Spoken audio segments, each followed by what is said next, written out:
Nagkaroon na ba kayo ng time na nagtataka kayo na parang gumagamit naman ako ng ads or kaya post naman ako ng post ng contents para parang hindi lumalaki yung sales ko. Mataas naman yung dami ng tao na pumapasok sa store mo pero hindi siya nagko-convert. That's because yung growth ninyo, nakadepend yan sa three vital parts. Once alam mo kung saan ka mahina, doon ka magpo-focus para mag-grow yung store mo. So we're gonna talk about the Shopee seller journey, and we're gonna give you a roadmap on how you can get 8 figures in sales. So that's 10 million. Page views or visitors, conversion rate, and AOV. Bakit ko sinasabi sa inyo itong tatlong component na to? Kasi over 90% of sellers focus only on page views. There's more than just ads. There's more than just affiliates. Itong tatlo, these are all equally important. You need to break it down to micro components. Paano ko mapapataas yung conversion rate ko? Paano ko mapapataas yung visitors ko? Paano ko mapapataas yung average order value ko? Kasi if napataas mo yan, tataas din ang sales mo. It's a byproduct of the efforts you put in to improve your metrics. For example, your store is getting 100,000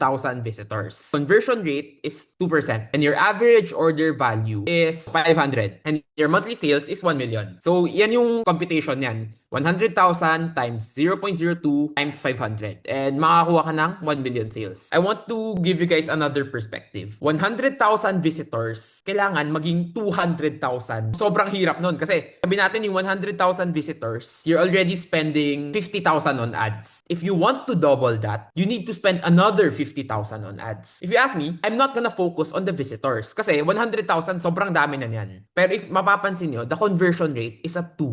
Ano ang mas madali?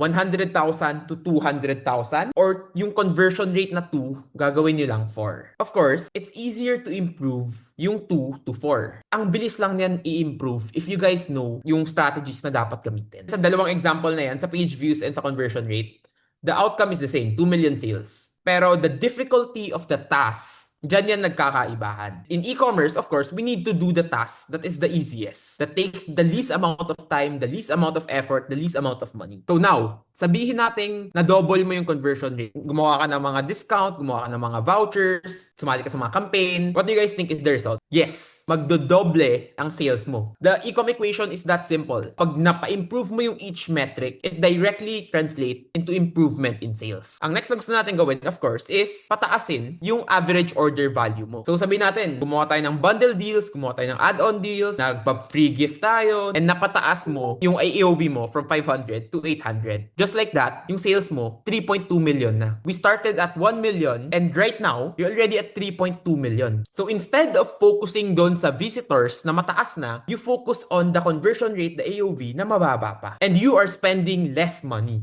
That's the beauty of it. It tells you where you need to focus your attention. Now, let me give you guys another example. Sabi natin, yung visitors mo mataas, 200,000. Yung conversion rate mo mataas din, 10. Pero yung binibili lang ng customer mo sa'yo is 50 pesos. So, of course, no-brainer. You need to fix the AOV. Doon tayo magfo-focus. Gawa tayo ng voucher, 99 pesos min spend, para tumaas yung AOV natin. It's identifying the problems and taking active steps towards fixing it. Now, let's move on the actual things we need to do to improve this. So sabihin natin, tumingin ka sa store mo, ang konti ng visitors mo, yun yung problema ng store mo. Paano natin siya papataasin? Simula pa lang, I want to give you guys a disclaimer. If visitors is the problem of your store, you need to spend. Kasi kahit ano pang gawin natin na bundle deal, kahit anong gawin natin na mga promos, kung walang nakakakita ng mga promos na ginawa natin, it's useless. And there's two main ways to increase your visitors. Number one is ads, paid traffic. You pay the algorithm to bring more people into your store. Number two is affiliate marketing. You utilize other people's platform. A goal for affiliate marketing is damihan mo. Kasi it's free eh. You only have to pay when they convert into sales. Now, let me give you guys a case study. If you guys look at the store, what do you guys think is the problem? Conversion rate is at 1.67, product clicks is at 4.07, and the AOV is at 400. Yung pinakauna is yung product clicks. 400 lang. Kailangan natin i-improve yan. Kailangan natin gumamit ng ads, kailangan natin gumamit ng affiliates. From 300, 400, all the way to 70,000. And the result, yung sales umabot agad ng 600,000. Ganun lang siya kasimple. Now, let's talk about ads. How do we effectively implement ads? This is a common misconception a lot of people have with ads. If gumastos sila sa ads, may papasok na benta. But no, ads is for traffic. Ads is for visibility. Gagastos ka kapalit ng tao pumapasok sa store mo. Now, sabi natin, marami nang pumapasok na visitors sa store mo. You're getting hundreds and hundreds of thousands of visitors. Your next job is to make them buy. Yan papasok ang conversion rate offers mo. There's a lot of strategies when it comes to conversion rate. Number one is optimize product listings. You need to have high quality photo, detailed descriptions, clear titles, reviews, a lot of videos, live. Actually, all of these things play a factor into your conversion rate. Aside from those, meron din mga vouchers, best prices in Shopee, mega discount voucher. Now, let's talk about AOV naman. Sabi natin, step 1, marami ka ng visitors. Step 2, mataas na yung conversion rate mo. Diyan naman papasok ang AOV or average order value. Average order value basically means, on average, magkano binibili ng isang customer sa store mo. Kung mababa ang AOV mo, pero mataas ang conversion rate mo, mataas ang traffic mo, you need to find strategies para ma-upsell yung customer mo. You need to create psychological tricks, discount vouchers, to make them buy more. Same concepts with malls, supermarkets. They get you in the door, tapos sobrang dami nilang upsell. Bibili lang dapat sila ng electric fan, pero bumili pa sila ng kama. That is the same goal for e-commerce. Okay, na-attract sila ng isang item mo, pumasok sila. Pero, you need to have offers that makes them want to buy more. And actually, this is one of the beauty of e-commerce. It's that kita mo na yung data mo. Alam mo kung magkano yung average order value mo. Conversion rate mo out of 100 people, 3 people usually buy. Andyan na yung data mo. Kailangan mo lang siya ma-identify, kailangan mo lang siya matuto tingnan. This applies to all levels of stores. Whether you're doing 1,000 or you're doing 1 million. Nandyan sa e-com equation ang challenges ng store mo. And nandyan sa e-com equation ang solution. Hindi lang yan nagtatapos sa isang improvement. Kapag in-improve mo na yung visitors mo, kailangan mo naman i-improve yung conversion rate mo. If i-improve mo yung conversion rate mo, kailangan mo naman i-improve ang AOV mo. Akala mo tapos na, balik tayo, we need to improve the visitors naman. Padamihin ulit natin. And that's how you reach tens of millions in sales. By constantly improving it. Paulit-ulit, every single month, every single week. That's the roadmap. Ganun lang kasimple. Analyze the formula. Hanapin mo kung ano yung problema ng store mo. Whether it's traffic, conversion, or average order value. And improve it consistently and constantly. Now, balik tayo konti sa ads. Let's just tackle some of the metrics naman. Number 1 is return on ad spend. ROAS. Basically, ROAS stands for return on ad spend. Gumastos ka ng 1,000, bumalik 4,000. Your ROAS is 4. Usually, this is the indicator on how well your ads are performing. But of course, I want to introduce you guys to some other concepts, some other metrics. So first is click-through rate. 100 people nakakita ng ads mo, ilan yung pumindot? Your click-through rate is 4%. Bakit importante yung click-through rate? Kasi it tells you how appealing your offer is, how good your creatives are. So kung mababa yung click-through rate mo, alam mo na agad anong kailangan mong ayusin. It's your thumbnail, it's your title, it's your price. Kung mataas yung click-through rate mo, you're good. Maganda yung offer mo, maganda yung picture mo, high quality. Kung mababa yan, kailangan mo ayusin. So generally, if nasa 1 ka, mababa yun. You need to improve it. Pero pag nasa 2, 3, 4, 5, generally that's very good already. Okay, now, let's talk about conversion rate. Conversion rate on ads basically means 100 na tao yung nag-click, alin sa click-through rate, ilang tao yung bumili. So kung 100 na tao yung nag-click and 4 yung bumili, your conversion rate is at 4. So what's the purpose of conversion rate? Conversion rate is a direct reflection of how good your offer is to the customer. Sabi natin mataas yung click-through rate mo, mababa yung conversion rate mo. What does that mean? The answer is, if maraming nakiklik sa ads mo, that means appealing yung product mo. Pero nung pumasok na sila sa store mo, hindi sila na-convince bumili. Maybe, konti lang yung reviews mo. Inisip nila, ay baka scam to. Or baka gusto nila ng videos, pero wala ka nun. Maybe that's the problem. So if your conversion rate is high, your click-through rate is high, you're very happy.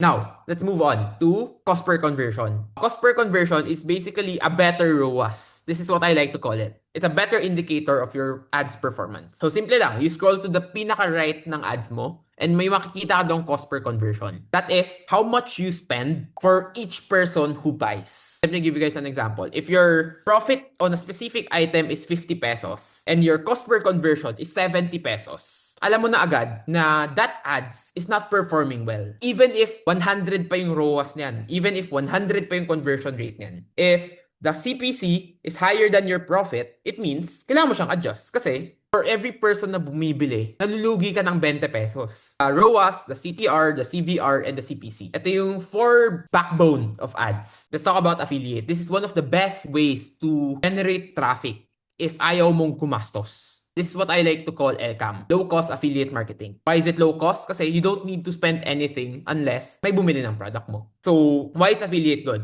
Kasi you utilize someone else's platform. You leverage their platform. You leverage their audience. Saan ka makakita ng ganun? Zero yung may kilala sa store mo, zero yung tumitingin sa products mo. Pero you can just find an affiliate na maraming viewers, maraming visitors, and then you give them high commission rate. Tapos ipropromote nila yung product mo, it translate to traffic into your store. That's the key for LCAM. You need to give high commission rates. Kasi maliit yung store mo eh. Affiliates won't promote your product unless you give them high commission rate. If bago pa lang yung store mo, this is what you need to do. You need to invest on ads. You need to give high commission rates to your affiliates. If you're a new seller and gusto mo magtagal sa e-commerce, gusto mo mag-grow, the goal is not to profit. First 2 months mo, first 3 months mo, you need to break even para dumami yung nagpro-promote ng products mo, dumami yung nakakita ng products mo. So there's 2 types of affiliates open campaign. Ito yung ginagawa ng lahat ng sellers. Lalagay ka lang ng commission rate and then bahala na si Batman. Pero if you're with Ecom Accelerator, we find targeted affiliates for you. Tayo na mismo yung nag-chat sa mga affiliates to partner with us. Pero again, it goes back to the first point na walang kwenta yan lahat kung yung commission rate na binibigay natin is 3% lang. May hirapan tayo makakuha ng marami. This goes back to knowing your numbers, knowing your profitability, knowing your margins. So, let me give you guys a case study naman for LCAM. Isang client kami, nasa carpet niche siya. When they started with us, they were doing 1.8 million in sales. And yun, nung pumasok siya, gumawa kami ng open campaign and naghanap kami ng mga target affiliates. We invited, I think, 4,000 affiliates to promote their product. And within 15 days, affiliates alone generated 1.8 million in sales. Dati, 1.8 million lang yung sales niya per month. After 15 days of doing the LCAM, 1.8 million galing lang sa affiliates. And it compounds. The more affiliates you have, the more people promote your product, the more people see your product, and the more you sell. The key for LCAM to work is volume. You need to invite as much affiliate as humanly possible. Another benefit of affiliates is isang trending video lang, guys. Doble agad ang sales mo. The easiest way to improve your conversion rate is to offer product discounts. Kahit 1%, 2%, 3% lang. Makikita mo your conversion rate will improve by 15%, 20%. Just like that. Number 2, this is the best strategy na recommend ko to improve your conversion rate. Usually for new stores, wala pa yung option na to. Pero if you're an established store, you need to look at best prices in Shopee. Campaign na makita mo on the top right, best prices. It means, kunwari, sabi natin your item is 199. Sometimes, to join best prices, kailangan mo lang magbaba ng 1 pesos or 2 pesos or 3 pesos. And the platform sponsors vouchers for you. And yung vouchers na yun usually nasa 40 to 150 pesos. For example, dun sa 199, di ba? Kailangan mo lang mag-discount ng 1 pesos. So from 199, magiging 198. And Shopee gives you a 50 peso voucher.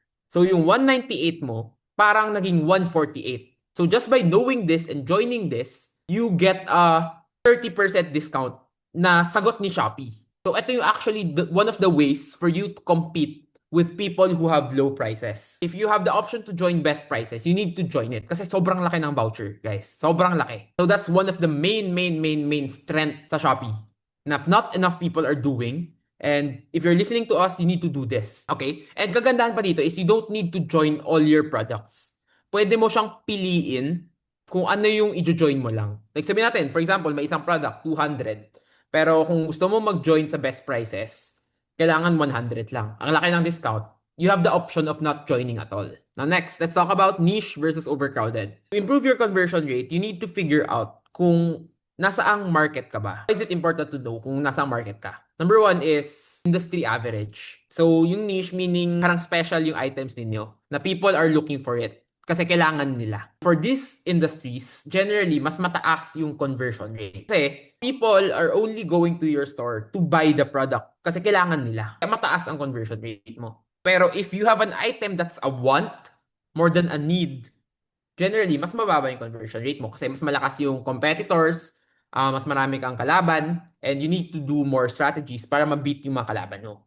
Pero if nasa niche industry ka, yung focus mo should be on improving your traffic. Okay? Kasi hinahanap na yan ng mga tao, kailangan nila yan eh. So you don't need to convince them to buy Kasi kailangan makita ka nila. Yun yung challenge. Hindi mapabili sila kasi gusto na nila bumili. So your goal is to make them see you. So babalik tayo doon sa traffic, how to generate traffic, ads, affiliate, and so on. Okay, now, another strategy to improve your conversion rate is to create content, better creatives, and live selling. So, number one, product videos. If yung mga listing mo wala pang videos, that's the first thing na kailangan mong i-improve. You need to add a video kahit 8 seconds to 9 seconds or 10 seconds lang. Hindi siya kailangan sobrang haba Kahit short, authentic video lang showcasing the product. Number two, live selling. By having someone who's doing live selling, masasagot nila yung mga in real-time question ng mga customers mo. Having someone doing live selling, masasagot nila on the spot yung mga concerns and questions ng mga customer mo and tataas ang conversion rate mo. And as an added bonus, for people who live consistently every single day, the platform sponsors a lot of vouchers din. So if gusto mo ma-maximize yung binabayad mo kay Shopee, kay TikTok, you need to use all the vouchers available. Now, let's talk about maximizing AOV naman. First is free gift upsell. By offering free gift to your customers, that's one way you can increase your AOV. So for example, sabihin natin, your AOV right now is 99 pesos. You can create a free gift upsell na minimum spend 120 and then you get something for free. So by doing that, tataas ang AOV mo. So pag tumaas siya ng 30%, your sales also improve 30%. Magandang strategy to if you have items na mag-e-expire na or items na sobrang dami mong in-order pero hindi siya bumebenta. Use it as a free gift. It's also a great way to introduce it to the market. Okay? Now, let's talk about vouchers naman. So for vouchers, sabihin natin, you want to give a 6% voucher kasi campaign day to day.